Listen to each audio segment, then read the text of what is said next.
안녕하세요. 저는 30대지만 산전수전을 다 겪은 사람입니다. 정말 고통스러운 시간이 많았어요.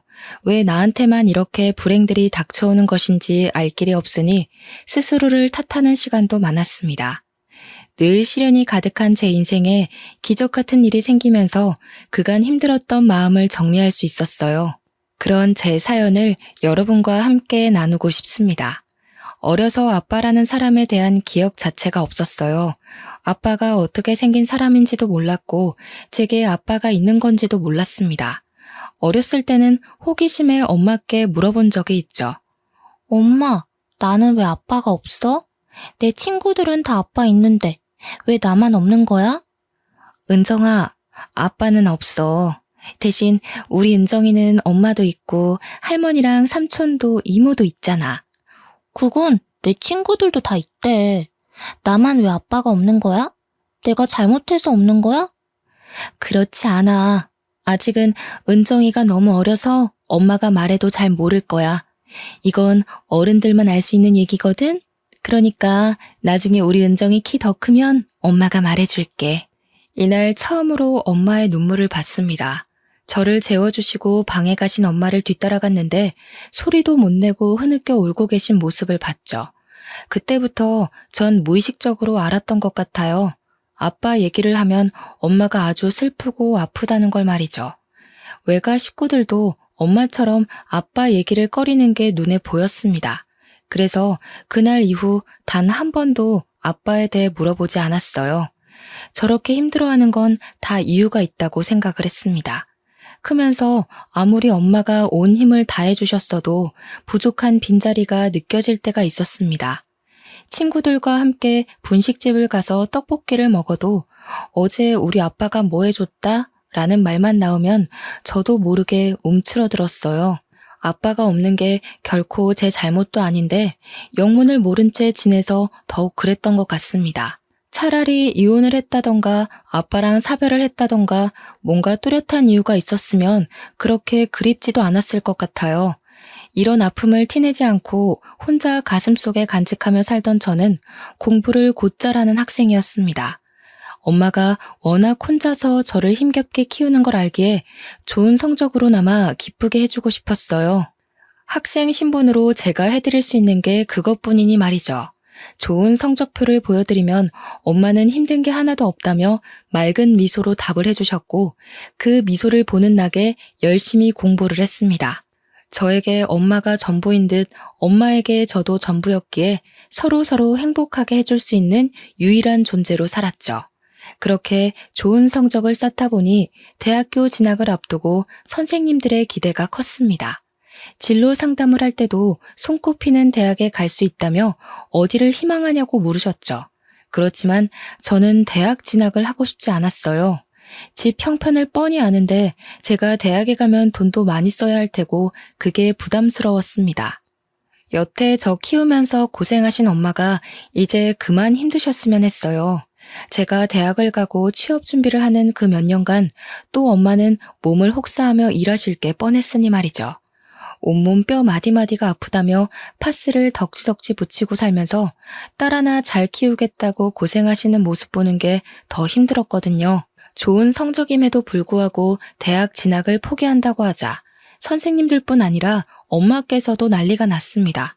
서로 큰 소리까지 내며 싸웠죠. 최은정, 담임 선생님이 전화까지 왔던데 너 대체 대학을 안 간다는 게 무슨 소리야? 그 성적에 대학을 왜 안 가? 나 취업해서 돈 벌 거야.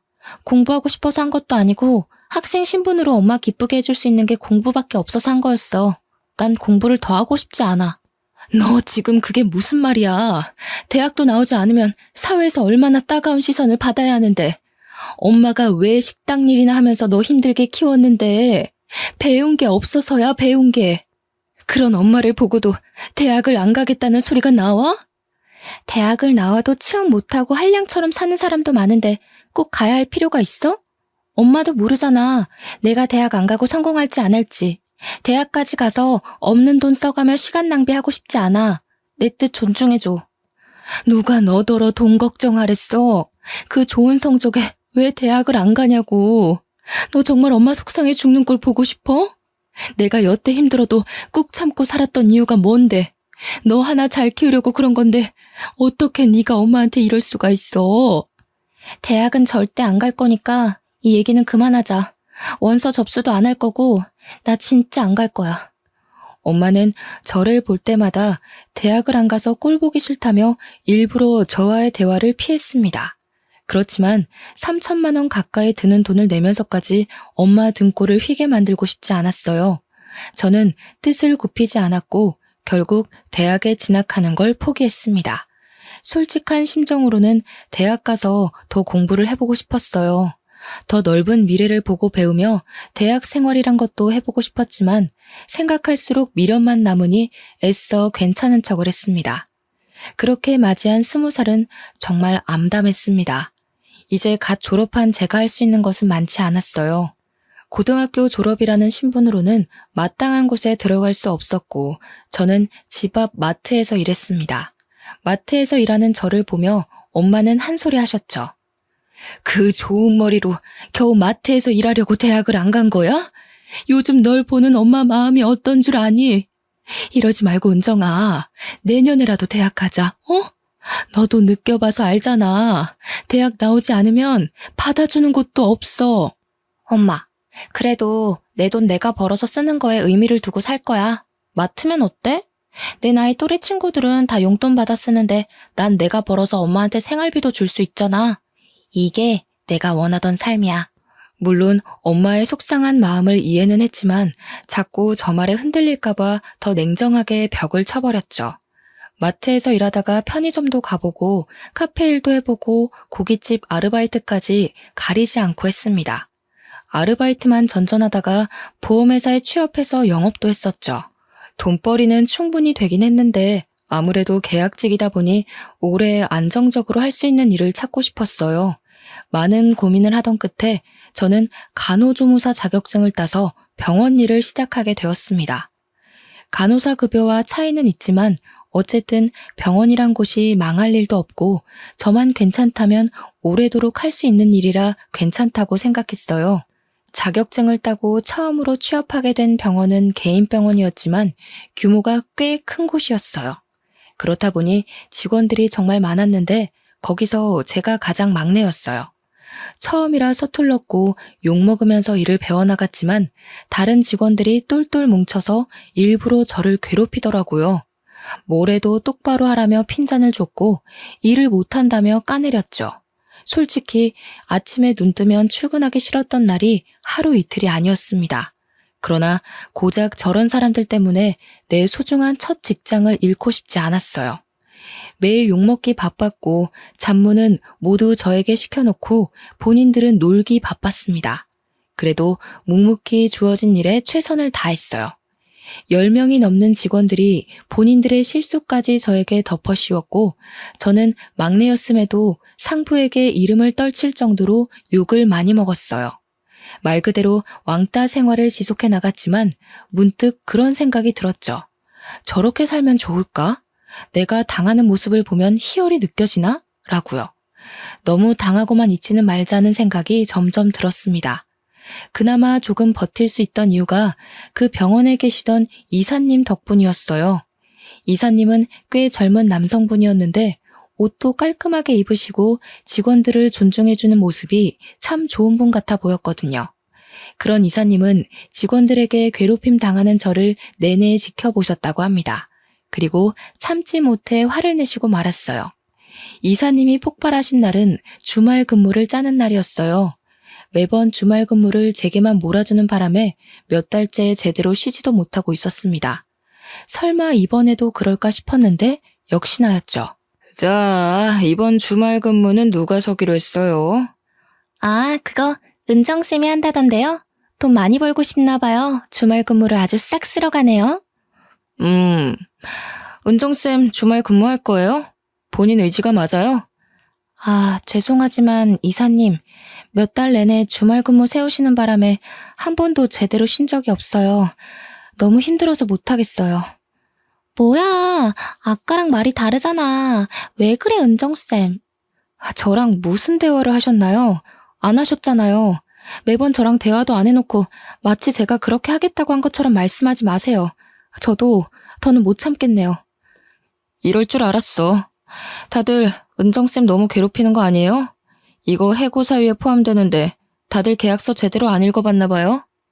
가족보다 오랜 시간 함께 있어야 하는 우리 직원들 사이에서 이런 일이 생기는 게 믿기지 않네요. 제가 알게 된 이상 이 시간 이후로 같은 일이 반복되면 조치 취할 거니 그렇게 하세요. 이사님은 정말 단호하게 직원들에게 경고를 해주셨어요. 솔직히 너무 감사했습니다. 그렇다고 해서 저 직원들이 저를 괴롭히던 게 하루아침에 사라지진 않았지만 슬슬 눈치는 봤죠. 이사님 말씀도 있고 저 역시 발끈해서 성질을 부렸으니 눈치가 보이겠죠. 하나라도 더 챙겨주고 싶어 하시는 이사님과 있는 시간이 많아졌고 제게 직접 일을 시켜주셔서 직원들과 부딪히는 일이 줄었습니다. 그렇다 보니 병원에서 웃는 시간이 점점 많아졌고 이사님에게 저도 모르게 사심을 품었어요.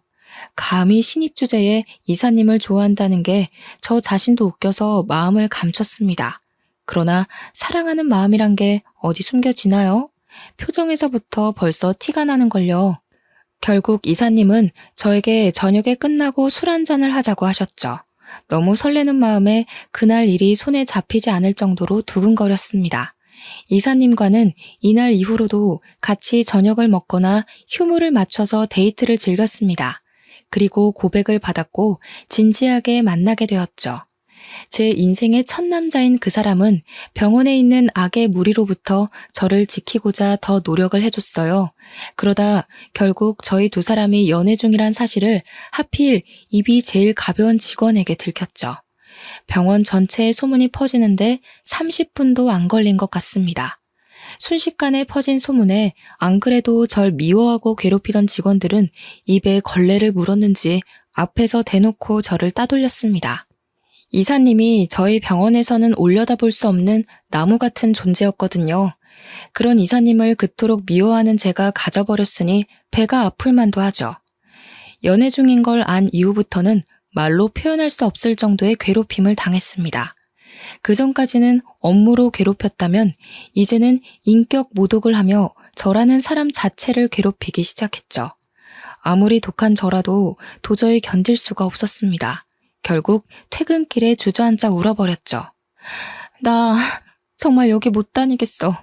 하다 이제는 날 화장실에 가둬버리잖아. 내가 무슨 죄를 지었다고 이렇게 날 못 살게 구는 건지. 버티려고 했는데 더 이상은 못 버티겠어. 이 사람들이 대체 왜 그러는 거야? 당신이 너무 잘나서 질투나서 그런 것 같아. 일도 잘하고 예쁘고 야무지고 뭐 하나 흠잡을 게 없으니까 배 아프겠지. 아니, 그런 이유는 궁금하지도 않고 나 그냥 그만둘래. 다른 병원으로 이직할래. 당신 앞에서 매번 당하는 꼴 보이는 것도 자존심 상하고 내 자신이 자꾸 작아지는 기분이라 싫어. 결국 저는 버티다 못해 퇴사를 결정했습니다. 그리고 저를 괴롭히던 주요 인물들을 퇴사 사유로 말했고 사직서에도 적었어요. 덕분에 전 자발적 퇴사를 했고 그들은 해고를 당했습니다. 그 후로 속 편히 다른 병원을 알아보며 간만에 휴식을 즐기고 있었어요. 그런데 생각지도 못한 전개로 인생이 흘러가게 되었습니다. 데이트를 하자며 오늘 예쁘게 입고 나오라는 이사님의 말에 예쁘게 입고 나갔더니 어디론가 데려가 저에게 깜짝 프로포즈를 했습니다. 은정아, 나랑 결혼하자. 난 너 놓치면 평생 후회할 것 같아. 아직 당신에게 결혼이 너무 부담스러울 수 있지만 내가 노력할게. 당신 스트레스 받으면서 병원 일 그런 거 안 해도 괜찮고 편하게 집에서 놀아. 나만 믿고. 갑자기 이게 뭐야. 솔직히 고맙기는 한데 나 아직 모아둔 돈도 별로 없고 너무 어린 거 알잖아. 이런 내가 결혼 생활을 잘할 수 있을까? 그냥 마음만 받을게. 내가 있잖아. 당신은 나만 믿고 와. 갑작스러운 이사님이자 남자친구인 그의 프로포즈가 당황스럽긴 했으나 내심 좋았습니다. 결혼해서 안정적으로 살고 싶었고 예비 남편과 함께라면 두려운 게 없었죠. 제가 모아둔 돈이 넉넉한 것도 아니었고 엄마한테 손 벌리고 싶지도 않아서 대부분 남편이 비용을 대줬어요. 형편껏 살면서 더 늘려가자고 서로 다짐을 했고 저희 두 사람은 24평형 아파트 전세에서 시작했습니다. 둘이 살기에도 넉넉했고 아이가 태어난다고 해도 문제없는 집이었어요. 새 출발을 한 후 저는 남편이 말한 것처럼 백수가 되어 살림을 했습니다. 그러나 몸도 건강했고 젊은 제가 아이도 없는데 살림만 하는 건 너무 무책임하다고 생각했어요. 나중에 아이가 태어났을 때를 대비해서 뭔가 할 수 있는 일을 찾았습니다. 그러다 집에서도 쉽게 할 수 있는 편집을 배우게 되었어요. 나라에서 도움받으면 무료로 배울 수 있는 것이 있어서 국비 지원받아서 영상 편집 공부를 했습니다. 처음 해보는 건데 꽤 흥미를 느껴 프리랜서로 새로운 시작을 하게 되었어요. 이런 저를 보며 남편은 늘 칭찬을 아낌없이 해줬습니다. 우리 와이프가 최고야. 그냥 집에서 쉬라니까. 이런 걸 공부해서 돈벌이까지 하고. 진짜 내가 여자 하나는 제대로 만났어. 아직 애도 없는데 그냥 놀기에는 조금 그렇잖아. 몇 푼이라도 벌어야지. 늘 고맙고 대단해. 당신은 정말 최고의 여자야. 남편은 제게 늘 대단하고 최고의 여자라는 말을 많이 해줬어요. 한때는 자존감도 떨어지고 자신감도 부족했던 제가 남편에게 늘 이런 말을 듣다 보니 어느새 어깨가 으쓱해졌습니다. 편집 일을 시작하면서 제 하루는 달라졌어요. 기존에는 살림하고 청소하고 남편이 퇴근하길 하염없이 기다렸다면 이제는 오전에 집안일을 모두 끝내두고 일을 했습니다. 제가 일을 많이 할수록 돈은 더 벌리는 구조라서 새벽에도 안 자고 일을 할 때가 많았어요. 물론 피곤하긴 했으나 노는 것보다 돈 버는 게 더 좋았습니다. 남편과의 결혼 생활은 안정적이고 순탄하게 흘러갔고 그런 저희 부부를 보며 친정엄마는 기뻐하셨어요. 너무 일찍 시집가는 딸이 걱정되셨을 법한데 잘 사는 모습을 보여드릴 수 있어서 저도 좋았습니다. 그러던 중 시댁에 문제가 생겼습니다. 시모가 동네 친구가 추천하는 종목에 잘못 투자를 했다가 사기를 당하고 말았습니다. 말 그대로 하루아침에 몽땅 재산을 잃게 되었죠. 재산이라고 할 정도로 여유로운 건 아니었으나 자가집이 경매로 넘어가는 상황에 이르렀어요. 이어 개인 회생까지 해야 했습니다. 그제서야 시모는 저희 부부를 찾아와서 말했어요. 내가 미안하지만 지금 상황이 너무 안 좋아. 동훈이 너희 아빠는 엄마가 사고 한 번 쳤다고 바로 이혼하자고 하고 연락도 안 받고 엄마가 지금 갈 곳이 없어. 그 집도 이제 곧 경매로 넘어가서 빼줘야 하는데 어쩌면 좋니? 그러게 왜 무작정 투자 같은 걸 하셨어요. 세상에 믿을 사람이 어딨다고. 제가 늘 말씀드렸죠. 사람 믿지 말라고. 막말로 그렇게 투자해서 일확천금을 얻을 기회가 있으면 생판 남인 엄마한테 하라고 하겠어요? 본인 가족들이랑 하겠지. 이미 지난 일인데 이제 와서 그렇게 말한다고 뭐가 달라지겠어. 난 어쩌면 좋지? 저도 모르죠. 엄마가 일은 다 버려놓고 저한테 뭐 어떡하라고요. 내가 갈 곳이 있어야 돈을 벌든 할 텐데 당분간이라도 여기서 신세 좀 져야겠어. 오갈 곳이 없어지자 저희 집에서 함께 살자고 제안을 하는데 솔직히 불편할 것 같아서 싫었습니다. 제가 집에서 내내 일하기도 했고 시모랑 합가하는 건 원치 않았어요. 그러나 상황이 저러니 어쩔 수 없이 합가를 하게 되었습니다. 시모는 분명 저희 집에서 살며 일을 하겠다고 말씀을 하셨지만 여전히 백수 생활을 하며 팔자 편하게 지내셨어요. 몇십 년을 함께한 시부에게 이혼당하고 집도 날려먹었는데 혼자만 천하태평이었죠. 그런 시모를 보는데 대단하다 싶었습니다. 아마 저희 친정엄마라면 밤낮 가리지 않고 어떻게든 일해서 먹고 살려고 노력하셨을 텐데 라는 생각도 들었어요. 더 웃긴 건 시모와 합가를 한 후 저한테 시집살이를 시키는 거예요. 본인이 사고쳐서 합가를 하게 된 상황인데 며느리인 저를 몸종 다루듯 부려먹기 시작했습니다. 저 역시 집에서 내내 일을 하고 있는데 시모는 프리랜서로 편집 일을 하는 저를 이해하지 못했습니다. 얘, 또 방구석에 처박혀서 컴퓨터나 하고 있는 거야? 대체 온종일 그 앞에서 뭐하니? 그러고 있으면 뭐 돈이 나와? 어머님, 말씀드렸잖아요. 저도 일하는 거라고요. 여기 앉아서 노는 게 아니에요. 시끄럽고 뭔가 출출한데 잔치국수 좀 말아서 줘봐. 딱 오늘 날씨도 흐린 게 잔치국수가 당기네. 어머님, 저 이거 빨리 해서 넘겨줘야 해요. 그럴 시간이 없어요. 국수 만드는데 얼마나 걸린다고 유난이야. 세상에 너만 일하니? 그럼 시애미인 내가 직접 국수를 말아먹어? 어머님, 제가 이 방에서 일할 때는 그냥 회사에 있다고 생각해 주세요. 회사에 있는 며느리 불러다가 국수 말아달라고 하실 거 아니잖아요. 이게 가만 보니까 너 나 무시하니?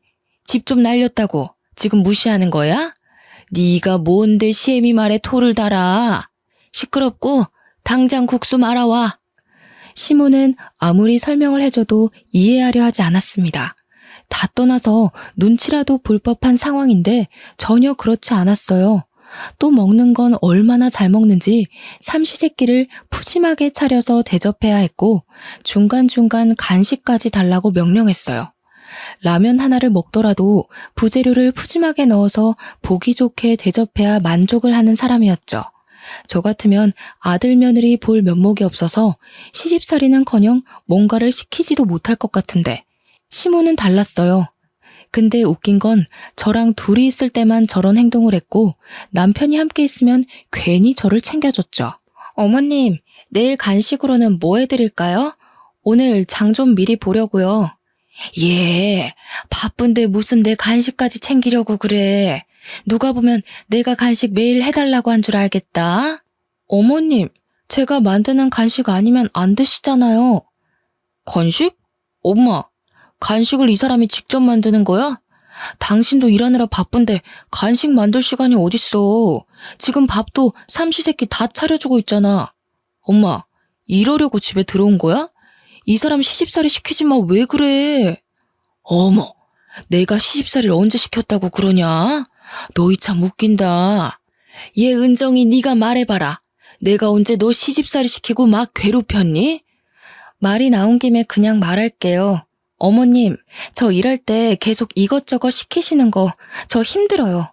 제가 몇 번이나 말씀드렸잖아요. 일할 때는 건들지 말아달라고요. 제가 끼니도 다 챙겨드리고 일하는 건데도 자꾸 부르시고 일 시키니까 집중을 못하겠어요. 그래, 다 내 탓이지. 늙으면 죽어야 하는데 내가 무슨 부귀영화를 누리겠다고 명줄만 길어서 아들, 며느리 고생시키고 있는 건지 모르겠다. 나 그냥 나가서 살게. 어디든 내 몸 하나 쉴 곳 없겠냐? 엄마, 그렇게 말한다고 가슴 안 아파. 쓸데없는 소리 하지 말고 현실적인 얘기를 해. 일은 왜 안 해? 엄마 개인회생 돈 안 낼 거야? 집도 얹혀 살고 돈도 안 벌고 이 사람 부려먹고. 왜 그래 정말? 나 솔직히 요즘 엄마 모습에 너무 실망이야. 일할 거라고 했잖아. 넌 어쩜 네 아빠랑 똑같이 말하니 정떨어지게?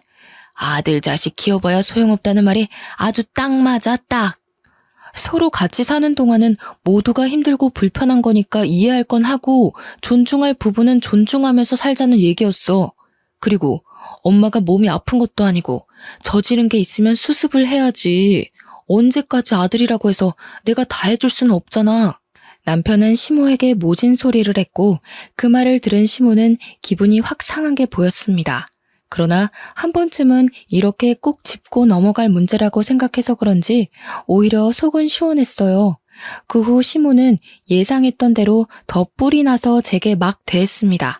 야, 조금 이따 4시에 내 친구들 한 4명 정도 올 거니까 술 안주 좀 미리 챙겨놔.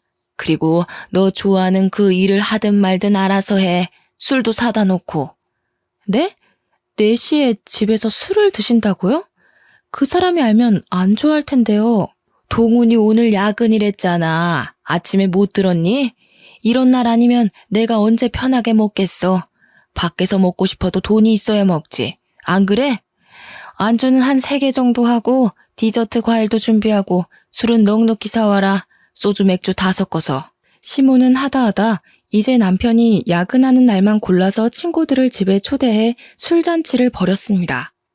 처음에 한두 번은 큰 소리 내기도 싫고 본인도 답답하겠지 싶어서 그냥 해줬어요. 그러나 도가 지나치는 탓에 저도 화가 났죠.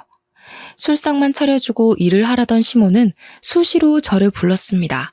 예, 은정아, 여기 골뱅이 무침이 맛있다는데 더 해와. 어머님, 저 일 때문에 못해요. 빨리 해서 보내드려야 해요. 그럼 내 친구들한테는 뭐라고 할까? 며느리가 일하셔야 해서 골뱅이 못한다니 내가 할게. 뭐 이렇게 말할까? 너는 대체 생각이란 게 있는 거니? 내 체면을 생각하면 그렇게 말할 수 있어? 대체 그딴 편집 나부랭이로 얼마나 본다고? 온종일 방에 처박혀 있는 건데. 어머님, 저도 온종일 일만 하고 싶어요. 그런데 어머님 오신 이후로 일을 제대로 한 적이 없다고요. 아세요? 일 좀 할 만하면 뭐 시키고, 할 만하면 부르고, 이러는데 뭘 하겠어요, 뭘. 시모랑 대판 싸우고 문을 확 닫아버렸습니다. 물론 안주도 해주지 않았어요. 그렇게 시모와는 날마다 전쟁처럼 보냈고 남편도 이 사실을 알기에 미안해했습니다. 그 와중에 시모는 다시 한번 사고를 쳤어요. 지인들한테 사정사정해서 빌린 돈이랑 제3금융권의 대출을 받아서 분식집을 인수받았습니다. 자기 돈은 1도 없이 말이에요. 그러면서 한다는 말이 자기 아는 사람이 매출도 좋은 곳인데 헐값에 내놨다고 이건 무조건 인수받아야 된다는 거예요. 상식적으로 장사가 그렇게 잘 되는 곳을 왜 헐값에 내놓겠어요. 투자 잘못해서 망한 거랑 비슷하게 또 사고친 사모 때문에 미칠 것 같았습니다. 개인 회생 중이라 대출도 쉽지 않으니 그 위험한 삼금융에 손을 댔고 남편은 이 사건을 계기로 시모와 미친 듯이 싸웠고 저는 시모 뒤치다꺼리를 해야 했습니다. 심지어는 갑자기 가게를 차리니 혼자서 감당이 안 되는지 매일 저를 불러다 일을 시키더라고요. 분식집 일에 집안일에 편집일까지 하려니까 몸이 10개라도 부족했습니다. 사는 게 지옥이었지만 친정엄마에게는 늘 행복하고 잘 지내는 척했어요. 제가 불행하고 힘들어하는 모습을 보이면 친정엄마는 정말 무너지실 걸 아니까요. 한동안 사는 게 바쁘다는 핑계로 엄마를 자주 못 찾아뵙는데 너무 지치고 힘들어지니 엄마가 보고 싶었습니다. 남편에게 말을 하고 2박 3일 친정집에 다녀오기로 했죠. 오랜만에 엄마를 딱 보러 가서 반가움에 포옹을 하려는데 엄마 얼굴이 별로 좋지 않았어요. 걱정스러운 마음에 어디가 아프냐고 왜 그러냐고 했으나 괜찮다고만 하는 엄마였죠. 느낌이 쌓였는데 결국 그날 밤 엄마가 어렵게 입을 열었습니다. 은정아, 너 놀라지 말고 잘 들어. 사실은 엄마가 췌장암 말기래. 가망도 없고 가는 날만 기다려야 하는데 너한테 말을 못 하겠더라고. 어차피 죽을 건데 돈 쓰는 것도 싫고 그래서 견뎠어.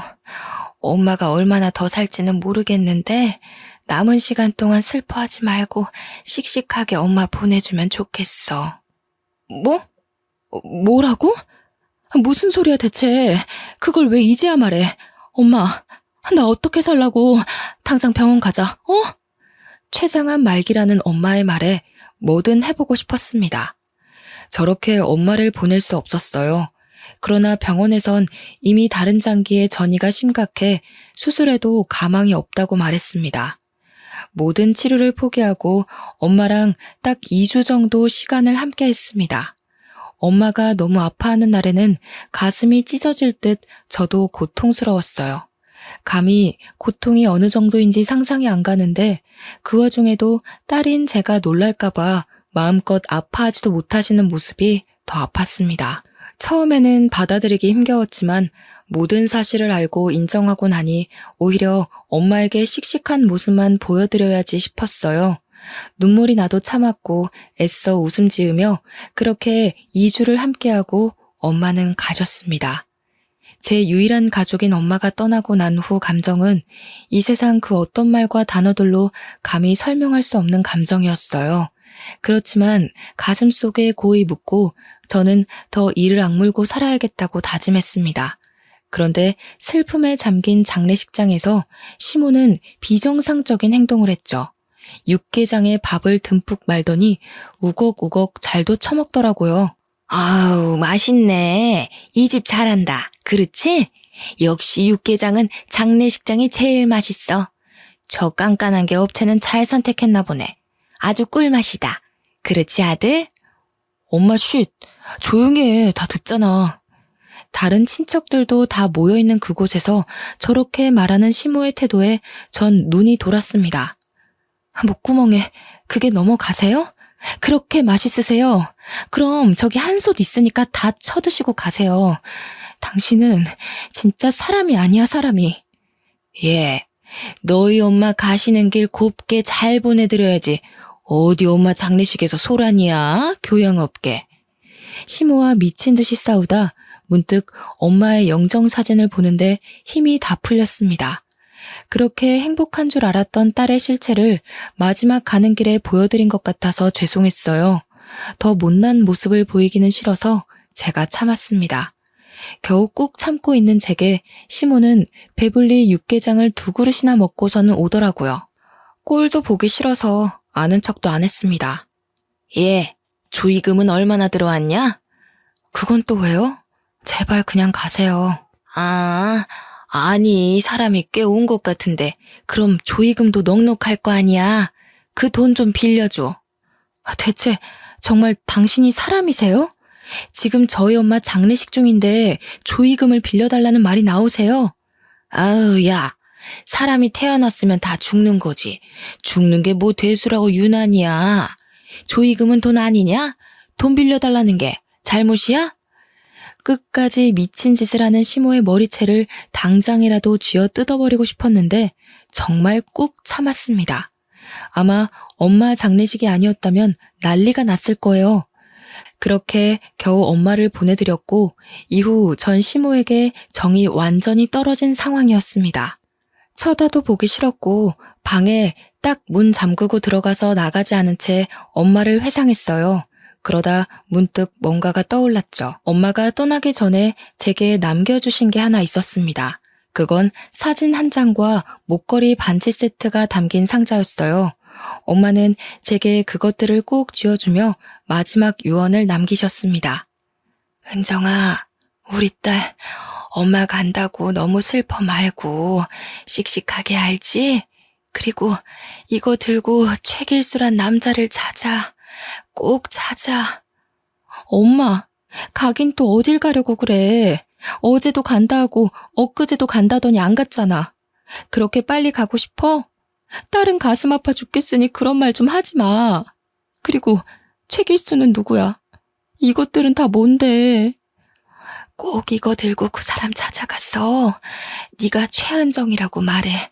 알겠지? 끝까지 엄마께서는 신신당부를 하셨어요. 그렇게 엄마를 떠나보내고 남편이 저를 위로해줬습니다. 그런 남편을 봐서라도 다시 우뚝 일어서려고 다짐했어요. 적어도 그 장면을 목격하기 전까지는 말이에요. 오랜만에 마트에 가서 장을 잔뜩 봐오는 길에 다시 한번 모든 게 무너졌어요. 남편이 차 안에서 어떤 여자와 애정 행각을 벌이고 있었고 그 둘은 저희 아파트 옆동으로 들어가더라고요. 뛰어들어가서 현장을 목격했는데 저는 그만 이성을 잃어버리고 말았죠. 근처에 잡히던 쓰레기통을 상간녀한테 던졌는데 남편이 상간녀를 보호하는 게 아니겠어요? 뭐 하는 짓이냐며 저를 확 밀치고는 상간녀를 안방에 밀어놓고 둘이서 대화하자고 말했습니다. 여보, 화나는 건 알겠는데 이 사람 홀몸 아니라고. 임신 중이야 지금. 애 잘못되면 어쩌려고 그래? 어차피 이렇게 된 거 그냥 다 말해줄게. 나 바람핀 거 맞고 들은 대로 임신 중이야. 너랑 이혼하려고 했는데 장모님이 갑자기 돌아가시는 바람에 말을 못했어. 그냥 하루빨리 정리해줘. 내가 한 100만 원은 너한테 줄 수 있거든? 자립하게 도와줄 테니까 그 돈으로 원룸 하나 구해봐. 야, 이 쓰레기 같은 놈아. 네가 어떻게 나한테 이럴 수가 있어? 100만 원으로 원룸을 구하라고? 이 버러지 같은 놈아. 그냥 나더러 살지 말고 죽으라고 해. 죽든 살든 그건 네 알아서 하고 우리 이혼하자. 나한테 애가 생겼는데 그럼 어쩌냐? 너가 키워줄 것도 아니면서. 내 옆에 붙어 있어봤자 너만 힘들어져. 정말 너무 믿었던 남편의 배신에 말이 나오지 않았어요.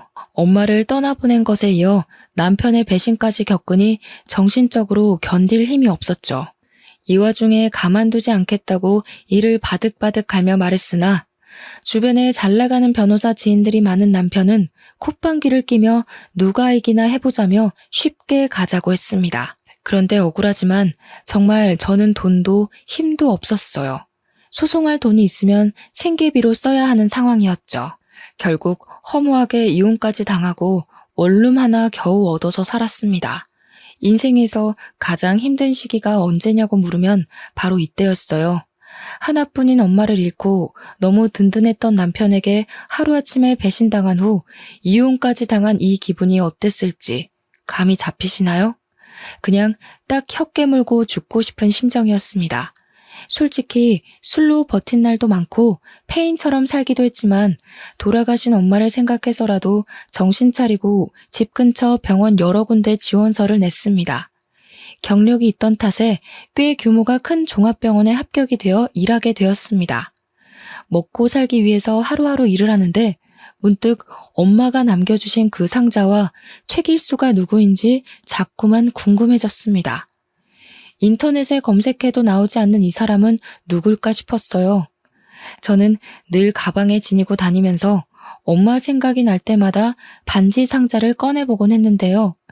이날은 속이 좋지 않아서 점심을 먹지 않고 홀로 데스크를 지키고 있었어요. 반지 상자를 꺼내보며 만지작거리는데 갑자기 대표 원장에게 데스크로 전화가 왔습니다. 원장은 지금 만지고 있는 상자를 들고 당장 진료실로 들어오라고 말하더군요. 무척 당황스러웠지만 우선 들어갔습니다. 자네 그 상자 어디서 났어? 그것 좀 보여줄 수 있을까? 설마 내가 아는 물건인가 싶어서 말이야. 좀 확인하고 싶은데. 네? 이거 저희 엄마 돌아가실 때 저한테 쥐어주신 건데 아직 저도 주인을 못 찾아서 찾고 있는 중이에요. 아니 이건 자네 혹시 최길수라는 사람을 찾고 있지 않은가? 자네 엄마는 어디에 모셨나? 내가 찾아가서 얼굴이라도 비춰야겠는데? 네? 혹시 최길수라는 사람 누군지 아세요?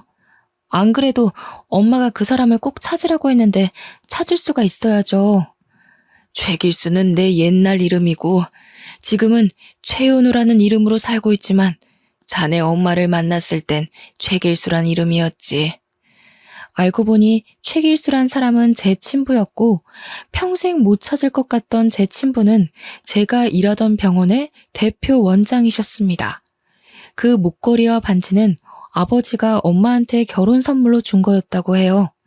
친부라는 존재를 잊고 산 지 오래돼서 이 사실을 받아들이기가 힘들더라고요. 은정아, 이렇게 찾아줘서 고맙다, 고마워. 내가 정말 면목이 없는데 고맙다. 정말 아빠 맞아요? 왜 그동안 저를 안 찾으셨어요?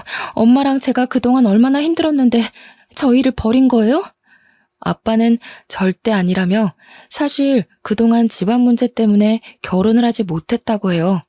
태어나서부터 부잣집 도련님이었던 아빠가 가난한 엄마를 만난 탓에 집안에서 결혼 반대를 너무 심하게 해서 결혼을 하지 못했다고 하더라고요.